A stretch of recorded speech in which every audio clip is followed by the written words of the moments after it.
Let's see what I can watch today. Let's give this one a try. Alright, that's enough. Let's see what game I can play instead, because I'm not feeling it right now. Come on. Let me get that big fish. Come on. Give me that fish. I got a plastic bottle. Have you ever watched an anime or played a game and you thought to yourself, why does everyone like this crap? And then out of nowhere, there are comments calling you a slur that you never knew existed for your race because all you said was that you didn't like it? Wow, people are getting creative with these. When it comes to having opinions on anything, you would think it could be a civil conversation as to why you don't or do like that specific thing. But no, people will die on a hill for their favorite anime or game. Like, what do you mean you want me to choke on my saliva and step on a banana peel while I kill myself? I feel like there has been an increase in people's belief that their personal opinion matters the most, and whoever disagrees with them are completely wrong. Sorry to tell you this, buddy, but there is a difference between an opinion and a fact. Just because you like something and it might have been the best thing you've ever seen doesn't mean your opinion is the right one. For the most part, I've seen this behavior within the gaming and anime community. You can't make an opinion without someone sending you a death threat. I understand the love that people have for anime or games that made them get into the hobby, but if we actually look at them without the nostalgia aspect of it, we can see it isn't that great to begin with. From all the videos I've done so far, which is not a lot, mind you, I noticed that the game reviews attract specific type of viewers that leave questionable comments when I'm talking bad about them. Before I start rage baiting everyone with my takes on anime and video games, I just want to say that these are my opinions. I don't think I needed to preface that since, you know, most of my videos are opinions of what I think the gaming scene is currently at, or if a manga/anime is a banger. Also, I don't consider myself a high-level critic when it comes to talking about specific things I like. The main reason why people turn to fanaticism is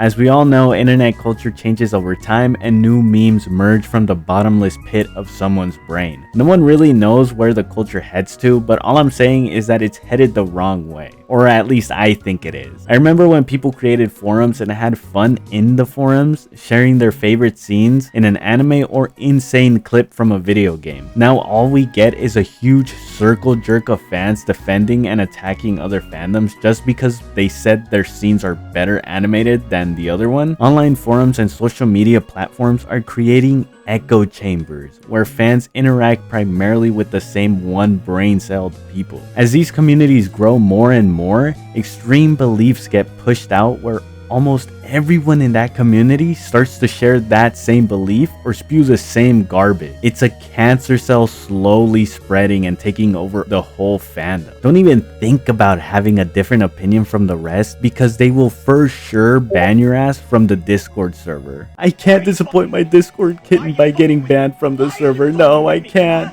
Gatekeeping also emerges as a result. Hardcore fans will dismiss new fans or even casual audiences as fake fans for not meeting their standards. Gatekeeping is not entirely bad since it could be used as a way to turn away unwanted fans and their behavior around other fans. But we all know nobody is using gatekeeping as a good way to get rid of toxicity. They often argue that their standards preserve the better of the fandom, but in reality, they create an exclusionary environment that discourages new fans from participating, aka the MHA fandom. Instead of having a love for sharing and appreciating anime or gaming, gatekeeping turns fandoms into high school environments where everyone is in different cliques. If you ever scrolled through Twitter after someone called an anime mid, you see the majority of the fan base spamming "you're retarded" or some type of slur. Whenever me and my friend have an argument, it usually goes like this: "Hey, have you seen that new anime?"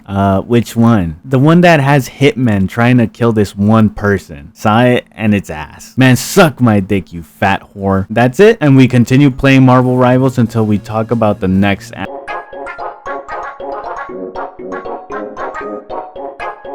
Out of all my 25 years of living on this earth, I have seen a fair amount of animes, and I'll say that a good portion of the big ones are not that great, which I think is fine to say because not every good anime has to be good. With each season cycling new animes, there's bound to be some people who don't vibe with any of them. Someone out there doesn't like Jujutsu Kaisen or My Hero Academia. This one though, I can understand it. Have you seen the fandom for this crap? And I'm not trying to rage bait since that's the norm to do now, but I already have an anime in mind that it's the most unbearable thing I've ever watched. If you notice from the intro, I'm talking about Hyoka. This is the most slow-paced, boring, bland main characters an anime can offer. Not a lot of animes can bore me. It is extremely hard for me to click away from an episode and watch something entirely different. You can legit put anything in front of me and I'll be sitting there enjoying the anime like a little kid discovering Roblox for the first time. Don't believe me? Here's a white guy saying it's true. Oh yeah, this dude watches anything.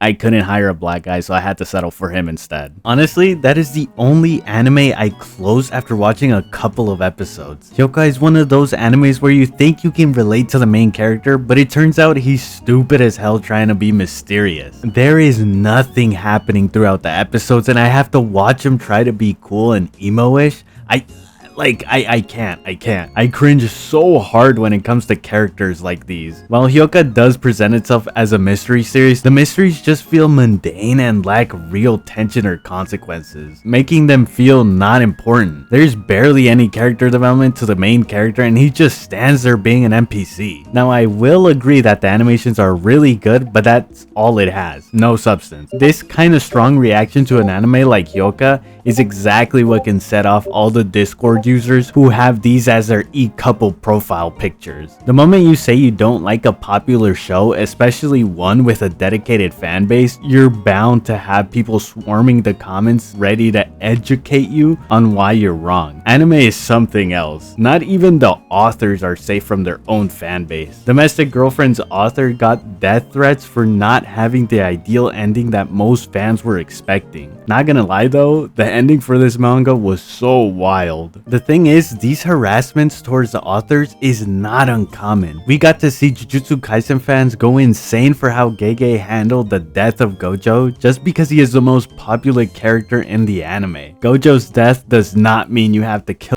yourself outside of Gege's house at night. You might be overreacting. Many anime fans develop an intense attachment to certain series, characters, or creators, leading to obsessive and sometimes unhealthy levels of devotion. This behavior blocks authors from having to finish their work the way they want it to end instead of satisfying their fandoms and ending it their way. We can never begin a conversation about the problems with the anime community because as soon as you bring any criticism, you're met with an immediate backlash from diehard fans who refuse to acknowledge any flaws. Not to be harsh or anything, but as anime continues to grow in popularity, it is essential for fans to reflect on these problems and try better to create communities that let new people into their spaces. Because if you guys leave it unchecked, it breeds fanaticism. While fandoms can be a source of community and creativity, the internet is one hellhole that once you enter it, you can never look at it the same way you did before. Trust me when I say that. How I yearn to be a normal person again. And all I can say to my haters is, Blue Lock is winning, baby! Let's go!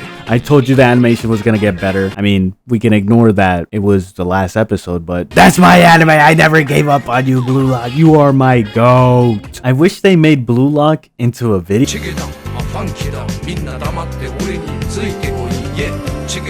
Video games are not exactly like animes, but I still think they share about the same fanaticism, except that the community, for some reason, brings politics into gaming, and that's the majority of the discussion right now. Instead of actually playing the game for the content, it's really stupid. Fanaticism really only appears in certain video game fandoms. I cannot get behind the Junpei and Chidori hate. You lost me there. Like, what is there not to get? After playing Persona 3 Reload, I had a problem with the specific relationship between two of the characters in the game. Without getting too into it, if you haven't played it, there's Junpei and Chidori. These two fall in love, mainly Junpei after just seeing her sketch on her notebook at a plaza. That's it. There's no build up to it. It just happens. He'll see how honestly refreshing it is to see the token comic relief pervy guy actually get serious for a girl. It speaks volumes.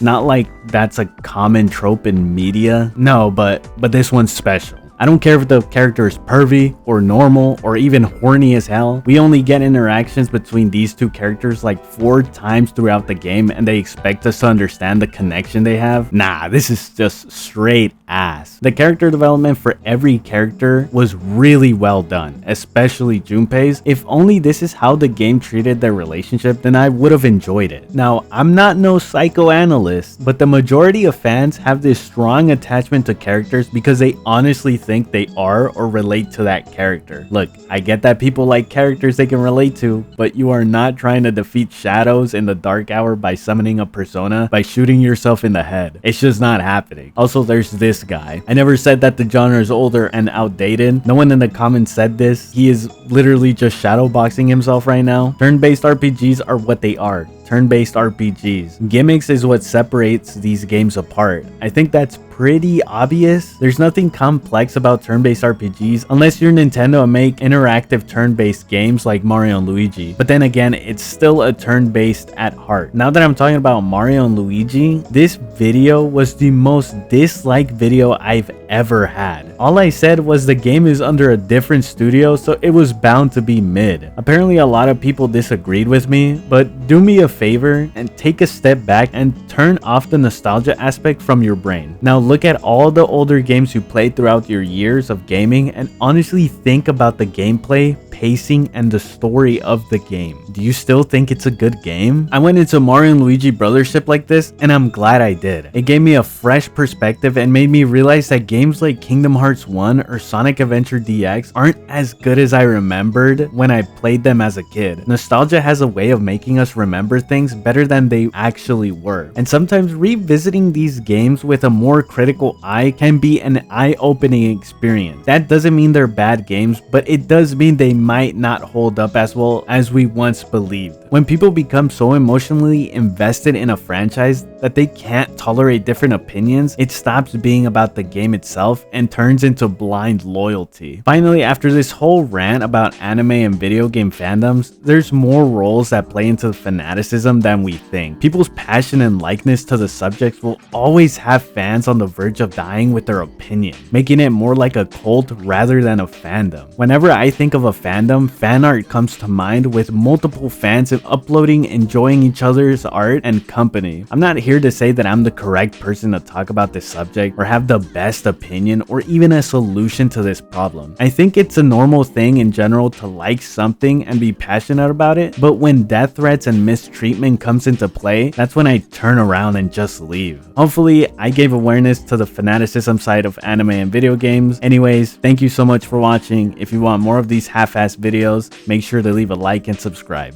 See ya.